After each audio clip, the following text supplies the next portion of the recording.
Manitoba has a fever, and the only prescription is more cowbell. Team Toba chef de mission Drew Todd is here to talk Canada Summer Games. Cue the music. Welcome to Parasport Nation with Alex Smythe and Nathan Clement.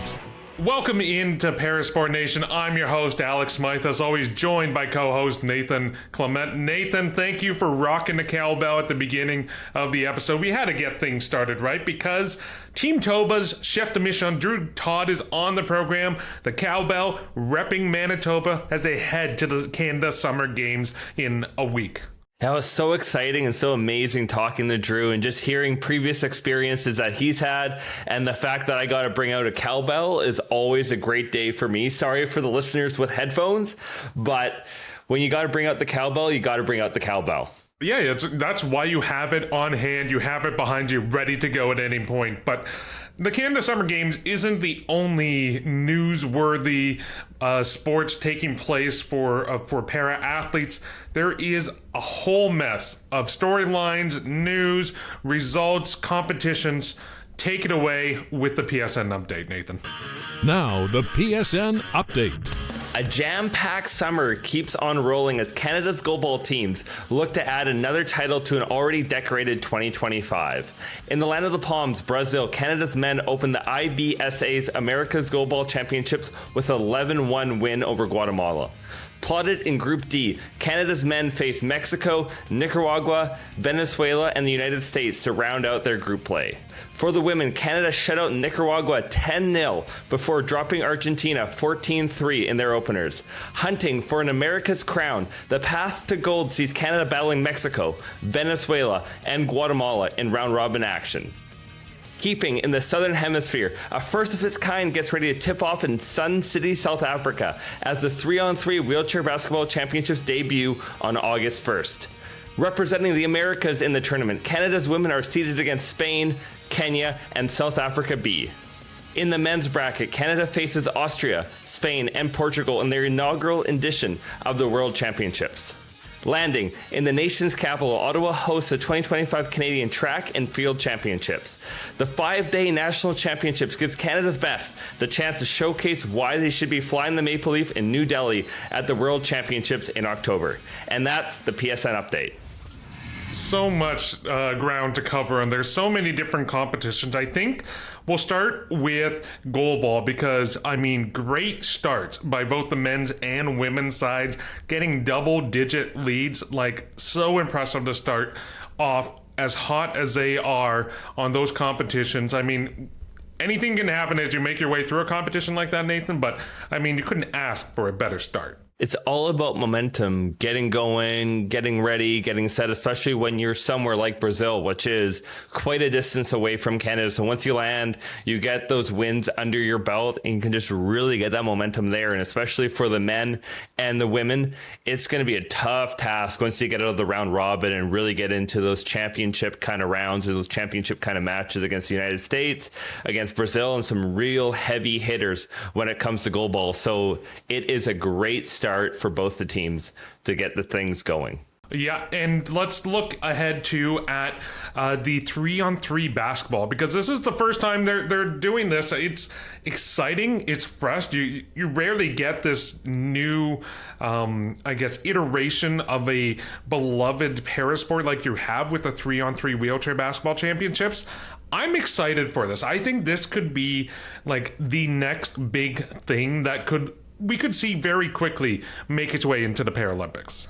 Oh, it can definitely gain that kind of traction. Like you see, even with the Commonwealth Games, how this has been done in the past. It's just 3-on-3 wheelchair basketball. The quickness, the skill, and the speed that's required for this is going to be really, really phenomenal. And 3-on-3, it's really growing on the able-bodied side. And now that we're finally getting a World Championships on the para side is amazing, and is that great step forward. But Alex, I'm going to throw this to you. Would you have an all-time, it can be men or women, all-time 3-on-3 roster for Canada? Ooh. In wheelchair basketball. That would be so freaking hard to come up with. Because the thing is, I know wheelchair basketball to an extent. I know the big names. We've had many of them on the show.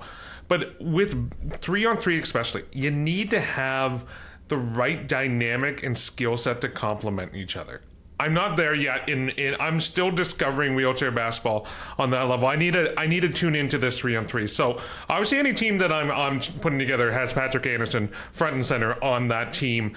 But the other two, those other two spots, I don't know. It's still wide open for me. I need to see how the game really plays in this competition to see who would be joining him on the team. Do you have any additional players you would be putting on that roster, Nathan?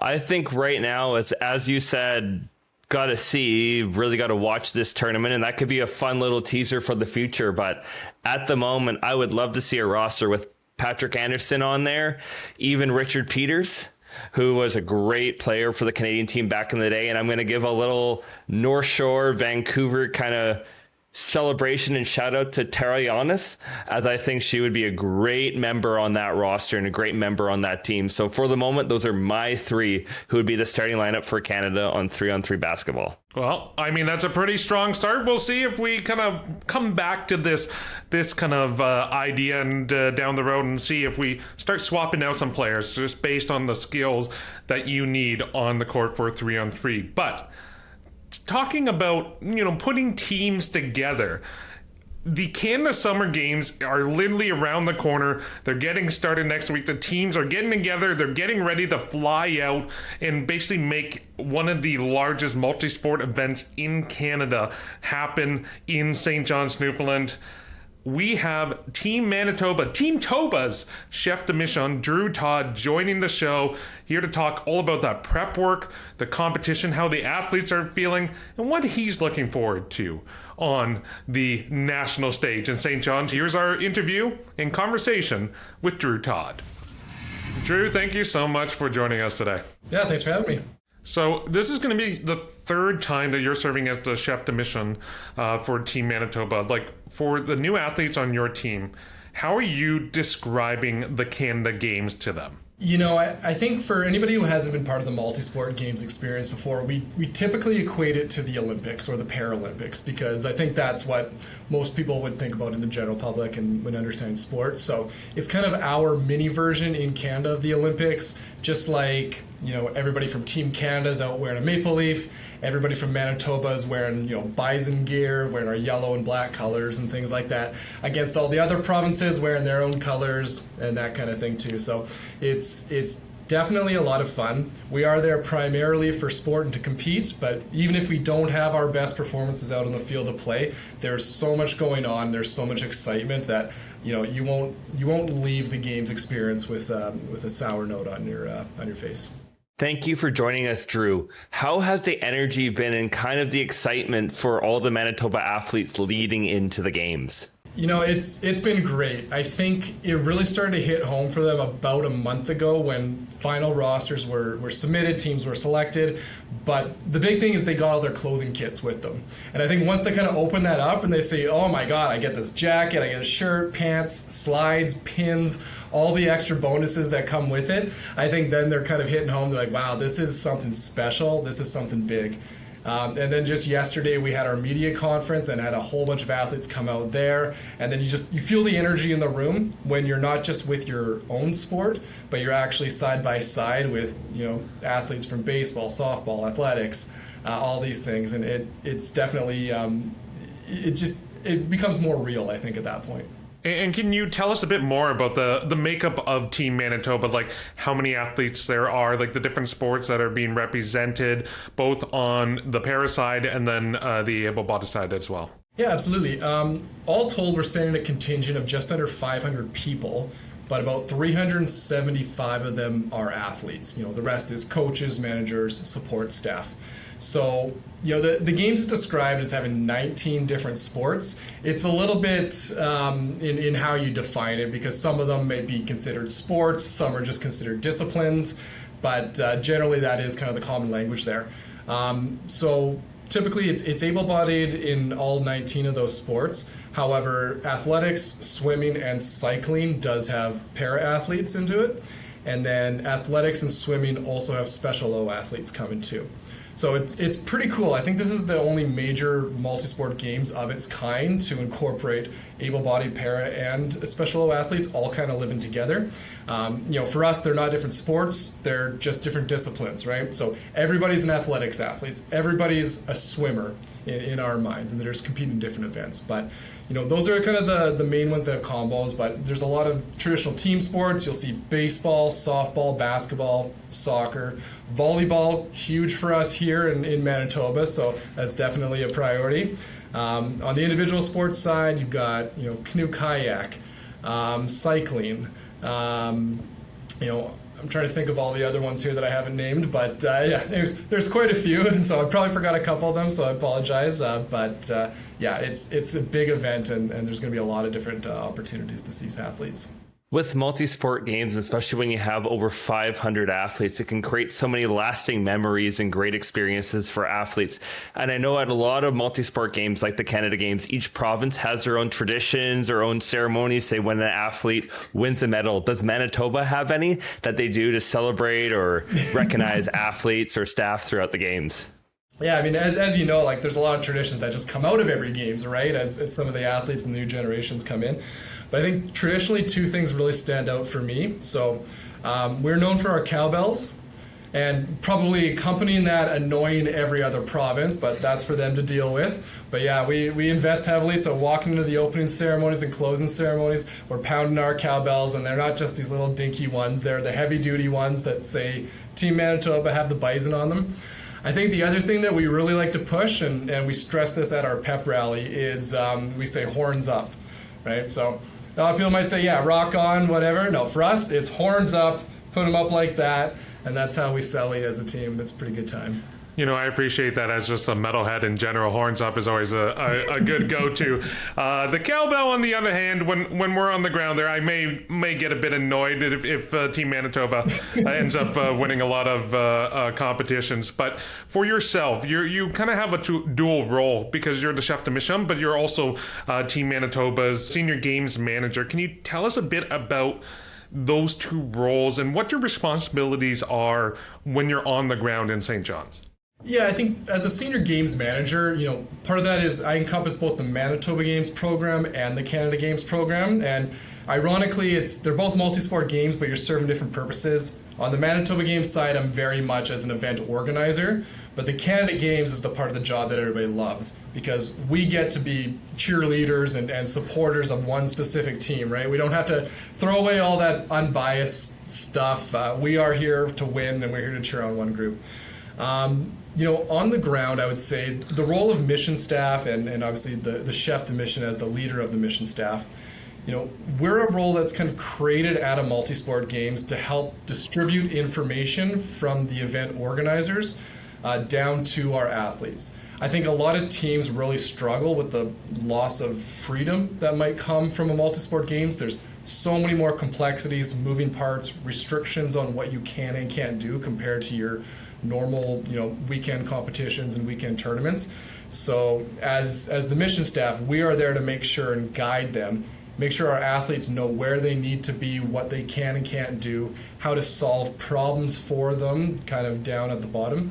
And we're almost kind of like that pit crew, right? We're there to remove as many barriers and obstacles so that they can focus on what matters, performing out on the field of play and having a hell of a good time when they're there. Is there any previous lessons or experiences from past games that you're hoping to bring into St. John's? I think one of them really is just embrace the chaos. You're going to have so many plans in place, and so many of them are going to be thrown out the window the minute we land in St. John's, and we're going to have to adapt on the fly. The joke we like to say is that the schedule is not final until the last day of games when we're all going home, because it's just constantly changing. And veterans, I think, can really understand that and not stress too much about it. But lots of times rookie coaches, managers, and obviously the athletes, they can really get in their head and kind of distract them from what's important. What's really critical for us to tell them is that anything that's happening with the transportation schedule or the food that's not up to par, it's happening for every team. it's not just Manitoba that's getting picked on. So if we can kind of deal with those distractions better and adapt to new strategies as much as possible, that'll give us a performance advantage over some of the other teams that might be, being too worried about things that really they can't control. Are there any factors or challenges that you and Team Manitoba are kind of preparing for with St. John's specifically, as opposed to maybe some other locations from the Canada Games past that you're kind of preparing for, you're ready to address when you're on the ground there? Yeah, I mean, I'll say that the event organizers are doing a heck of a job, and they're really willing to work with us and develop new strategies as much as possible. But this set of games is going to have, I think it might be the most athletes that have ever been to a Canada Games, and partly that's because lacrosse was added in very late in the process, and that's a lot of athletes and a lot of equipment. So there are very tight accommodations. There's going to be bunk beds all packed into these small living rooms, things like that. So, we really want to make sure our teams have enough space in order to do any team prep, recovery, that kind of stuff. So looking at finding solutions without some of our meeting rooms, going outside to do some of these activities that might be done usually within their accommodations, things like that.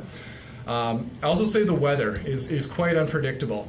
We are very lucky that on our team we have somebody who grew up in Newfoundland and has given us a little bit of an advanced sort of scouting of what it's going to be like, but it's not going to be like a Winnipeg summer where it can get up to 30, 35 degrees. It might get down to 5 degrees with some wind chill. It might get up to 20 degrees, 25 degrees, but it's very different out on the East Coast than it is kind of right in the middle of the country here. So just having athletes be prepared for different weather patterns, especially obviously for those outdoor sports. Is there any legacy or message you want Team Manitoba to leave behind at St. John's for the athletes going forward, or even just growing sport in Manitoba? I think we really want them to treasure this experience. For so many athletes, this is the pinnacle of their career, but we also don't want to say this is the end game either. This is a stepping stone onto bigger and better things. Now, if that's within high performance sport, that's amazing, right? We want to make sure that they're using this experience, they're carrying it with them when they go on to other international multisport games. But if this is the end of their rope when it comes to sport, then that's great. Take what you've learned here, apply it to the rest of your life. If you're graduating high school and you're going into university next year, this is a great way to learn how to meet new people from different provinces and different aspects of life.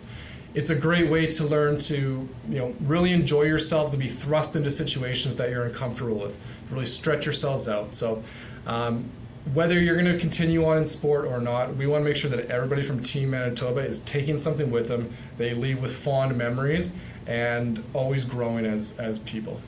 With regards to Team Manitoba and the athletes, are there any names that we should kind of be paying attention to, or athletes that have a really strong chance to do well at the games in St. John's? A couple come to mind right away. So we just named our flag bearer for the opening ceremony. So that's Luke Enns. He's a canoe kayak athlete, and he's already been competing at some international events for Canada.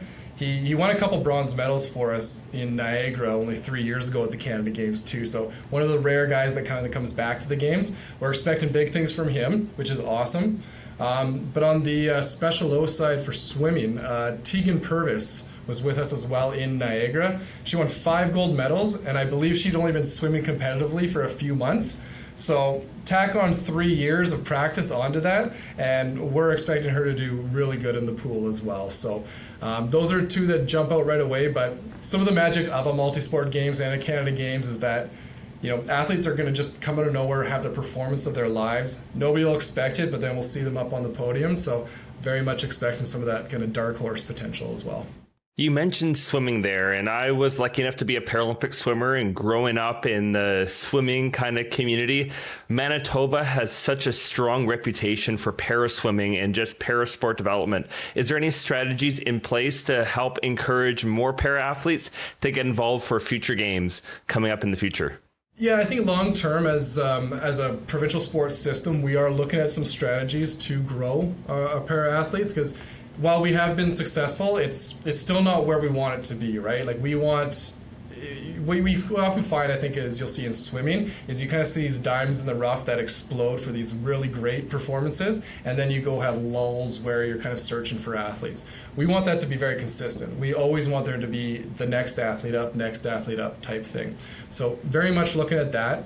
And a big part of that does start, I think, with the coaches and the people managing it. If we can start coaching leaders and get them in place, then I think the athletes will come and we'll see a more sustained pathway for them. So it's for sure something on our radar as a sports system, and it's something we know we can always do better at. And that's always fantastic to hear. And it's, building that legacy, building that grassroots foundation, that you create a pipeline that you have high performance success down the line, or it's just an opportunity for people to get involved. Outside of the actual competitions themselves in St. John's, is there anything that you're particularly looking forward to taking in when you're on the ground in St. John?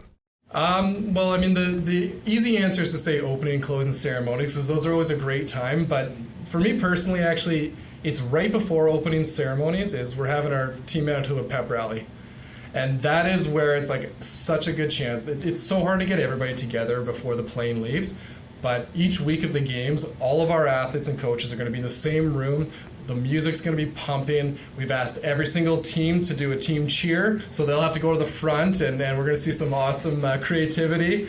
And it builds up that excitement so much more. You know, sometimes the ceremonies can get a little dull with some speeches and things like that, but this pep rally, it's, you know, we're starting up here on the energy level and we're staying there for 45 minutes, and so it'd be really good there. And I think that's where we tend to have the most fun. That sounds like a lot of cowbell. Yeah, we will probably give out some earplugs or something on the way in, just to be safe. You know, don't want to have anybody blow their drums before competition. But it'll be noisy. People will be able to hear us from across campus, but that's kind of how we like it. This being your third Games for the Chef de Maison, do you have any favorite memories so far in the previous two that you've been a part of? Oh, there's plenty of them. You know, at the end of a games, you are somewhat so exhausted that your brain's fried and it's kind of hard to remember everything. But at our 2022 games in Niagara, the very last day of games, our women's volleyball team won gold medal.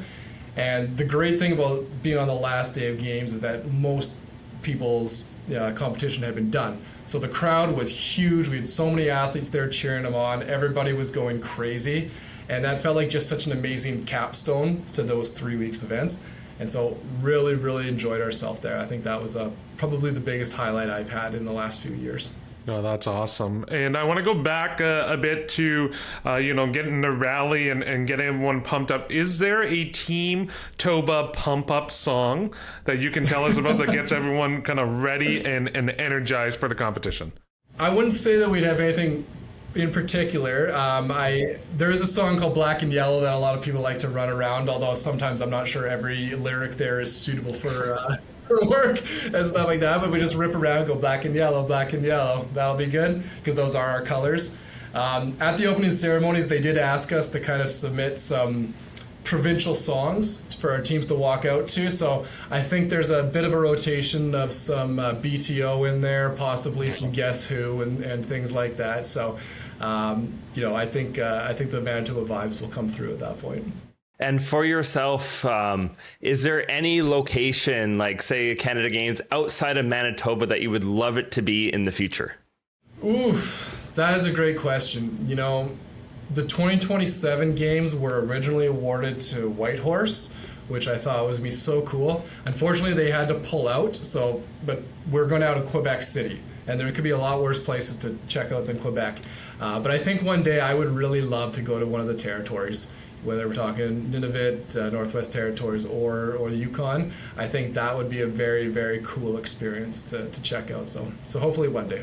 Yeah, absolutely. I mean, get up there, get a unique perspective, I'm sure, for most of the athletes, because it's very rare to travel to the territories just on their own. So you have a massive event like that would be fantastic. Drew, this has been phenomenal. Thank you so much for taking the time to chat with us. I'm excited now. I'm pumped up. I want to get my cowbell for when I'm down there and cheering on the athletes. So I'm looking forward to the event. Best of luck for you and the rest of Team Manitoba as things get started soon at the Canada Games.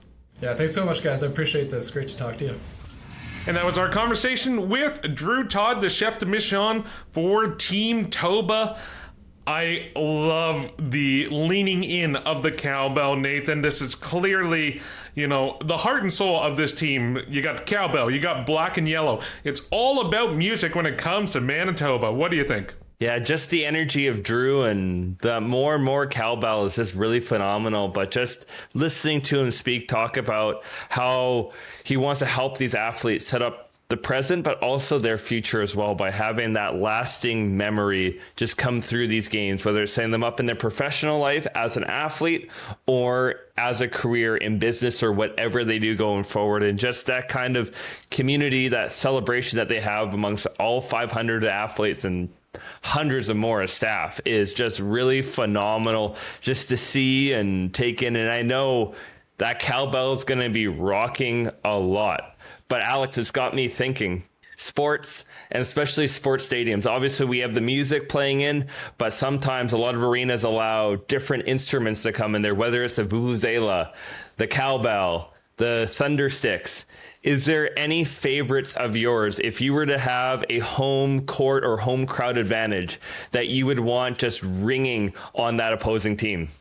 So, much like Drew talked about, you embraced the chaos. That was his message to the athletes. I'm going to embrace the chaos of having dozens of fans in the stands with massive drums. Just one drum at a TFC game or a major soccer game, you can feel it throughout the stadium. What if we just put one in every single section? Each section has their own drum master. Just the chaos and the noise around it, I think, would be phenomenal. The vuvuzela just drown each other out. It sounds like the beehive, basically, at any stadium. The cowbell's a great choice, but I think the drum is more bang for your buck, pun intended. But Nathan, what about you? What is your instrument of choice? Are you sticking cowbell? Are you going somewhere else? Well, I kind of got to flirt with the cowbell just because that is a tradition in cycling, especially on the mountain stages of the Tour de France or many different events, is the cowbell ringing as you're ascending up a climb. But I got to go a little different, and it's maybe childhood nostalgia coming in, but I have vivid memories of the 2010 World Cup in South Africa for soccer and just hearing that vuvuzela just echoing, just drumming. And if the viewers get the chances, go back and watch some highlights from those matches and those games, that you can just hear how loud and apparent the vuvuzela was. So I think I got to rock with the vuvuzela because you got to get in the opponent's head. You got to really annoy them. That's how you get that advantage, and that's how you get that home court, that crowd really benefiting you. So I got to go vuvuzela. And sticking with the music theme too, like, he talked about like the pump up song being black and yellow for the team based on the colors, and also, maybe you can swap it out with some Guess Who, BTO. Like, they have some great options. Ontario, I mean, it is an embarrassment of riches. I don't even know what direction you would go for a pump up song. You could do Drake, you could do Bieber if you wanted to, you could do Our Lady Peace, you could do the Arkells. Like, there are so many great Canadian bands coming out of Ontario, or who have come out of Ontario. It's hard to choose one, but for you in BC, in Vancouver, who would be your the band or the song you would use to pump up for Team BC? Man, that is tricky because all of the great artists, as we know, whether from Ontario, Manitoba, Alberta, they all make their way out west. So we're all spoiled for riches over here.